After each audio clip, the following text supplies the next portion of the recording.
आज की खबर में आप सभी का स्वागत है। तो चलिए बढ़ते हैं देश दुनिया की बड़ी खबरों की ओर। प्रधानमंत्री नरेंद्र मोदी से रविवार को यूपी के मुख्यमंत्री योगी आदित्यनाथ ने मुलाकात की है। ये मुलाकात करीब 1 घंटे तक चली। इससे पहले शनिवार को सीएम योगी आदित्यनाथ ने बीजेपी अध्यक्ष जेपी नड्डा से मुलाकात की थी। इस दौरान यूपी बीजेपी के प्रदेश अध्यक्ष के नाम पर चर्चा हुई। इसके साथ ही योगी मंत्रिमंडल विस्तार को लेकर भी बातचीत हुई है। भारत की प्राइवेट कंपनियों ने बनाया LCA एयरक्राफ्ट का मेन हिस्सा। रक्षा मंत्री बोले आत्मनिर्भरता की ओर बढ़ते कदम। चैंपियन ट्रॉफी जीत के जश्न पर इंदौर में बवाल, मस्जिद के सामने दो गुटों में भड़की हिंसा। मध्य प्रदेश के इंदौर में हिंसक घटना सामने आई है। रविवार रात भारत के चैंपियन ट्रॉफी में जीत के बाद कुछ प्रशंसक जीत का जश्न मना रहे थे। इस दौरान 2 गुटों में जमकर पत्थरबाजी हुई है। भूपेश बघेल और उनके बेटे के 14 ठिकानों पर छापा कार्रवाई पर भाजपा का जवाब। छत्तीसगढ़ के पूर्व मुख्यमंत्री और कांग्रेस नेता भूपेश बघेल और उनके बेटे के ठिकानों पर आज सुबह ईडी ने छापा मारा है। प्रवर्तन निदेशालय ने धन सृजन मामले से जुड़े कथित शराब घोटाले में कार्रवाई की है।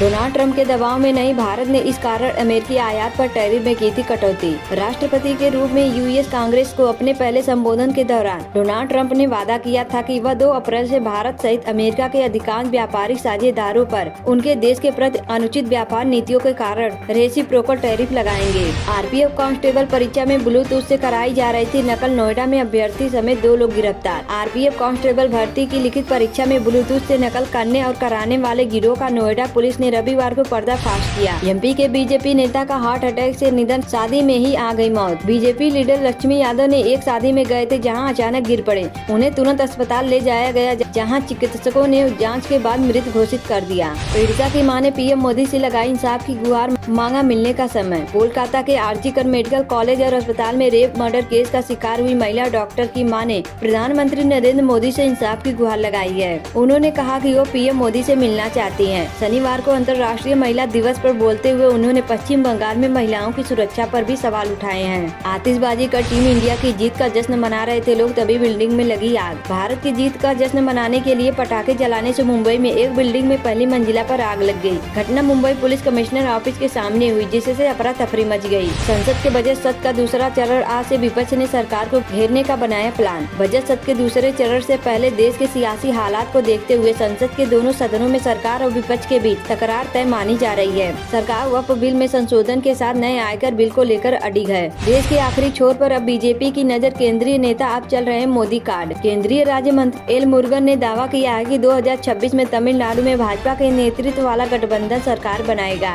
संसद में बजट सत्र का दूसरा चरण आज लोकसभा में जमकर हंगामा। गृह मंत्री अमित शाह मणिपुर में राष्ट्रपति शासन की घोषणा के लिए संसद की दूसरी मंजूरी लेने के लिए एक वैधानिक प्रस्ताव पेश करते हैं। ललित मोदी की बड़ी मुश्किलें, वानुआतु पीएम ने 5 वोट रद्द करने का आदेश दिया। वानुआतु सरकार का कहना है कि प्रत्यर्पण से बचने की कोशिश की वजह से दक्षिण प्रशांत महासागर के इस देश में नागरिकता पाने के लिए ललित मोदी के पास वैध कारण नहीं है। दिल्ली के गाजीपुर में युवक की गोली मारकर हत्या, कार में सवार थे हमलावर, आपसी रंजिश की आशंका। मृतक के मामा ने मीडिया को बताया कि युवक को पिछले कुछ दिनों से धमकी दी जा रही थी। घटना से नाराज लोगों ने कुछ देर के लिए सड़क जाम कर दिया। बाद में पुलिस की तरफ से मिले आश्वासन के बाद जाम हटा लिया गया। रोहित शर्मा ने रचा इतिहास, ऐसा करने वाले दुनिया के पहले कप्तान बने, विश्व क्रिकेट को चौंकाया। रोहित को उनकी शानदार पारी के लिए प्लेयर ऑफ द मैच के खिताब से नवाजा गया। रोहित ने प्लेयर ऑफ द मैच का खिताब जीतकर इतिहास रच दिया है। ट्रक और कार की भीषण टक्कर, 5 लोगों की मौके पर ही मौत। हादसे के बाद घटना स्थल पर लोगों की भीड़ जमा हो गई। इसके बाद उन्होंने मामले की सूचना पुलिस को दी। मौके पर पहुंची पुलिस ने शव को कब्जे में लेकर पोस्टमार्टम के लिए भेजा। एमपी में दिल दहला देने वाला हादसा, ट्रक और एसयूवी की टक्कर में 7 लोगों की मौत, 14 लोग घायल। पेंसिल्वेनिया में क्रैश हुआ विमान, गिरते ही आग का गोला बना, 5 लोग थे सवार। पेंसिल्वेनिया में एक बड़ा हादसा हो गया। 5 लोगों को लेकर जा रहा एक विमान लैंकेस्टर एयरपोर्ट के पास मैनहाइम टाउनशिप में क्रैश हो गया। रोहिणी में महिला ने फंदे से लटक कर दी जान, पति से रह रही थी अलग। दिल्ली के रोहिणी में रविवार को एक महिला अपने कमरे में फंदे से लटकी हुई पाई गई। पुलिस के अनुसार आत्महत्या के पीछे का कारण अभी भी पता नहीं चल पाया है। महिला शादीशुदा थी और रोहिणी के सेक्टर 8 में पति से अलग रह रही थी। पुलिस ने महिला के शव को कब्जे में ले लिया है और मामले की जांच कर रही है। तेलंगाना सुरंग हादसे के 16वें दिन पंजाब के श्रमिक का शव बरामद, 7 लोग अभी भी फंसे हैं। तेलंगाना सुरंग हादसे वाली जगह से बरामद किए गए पहले शव की पहचान अमेरिकी फर्म रॉबिस द्वारा तैनात सुरंग boring machine operator Gurpreet Singh के रूप में की गई है। सुरंग में अभी भी 7 लोग फंसे हुए हैं।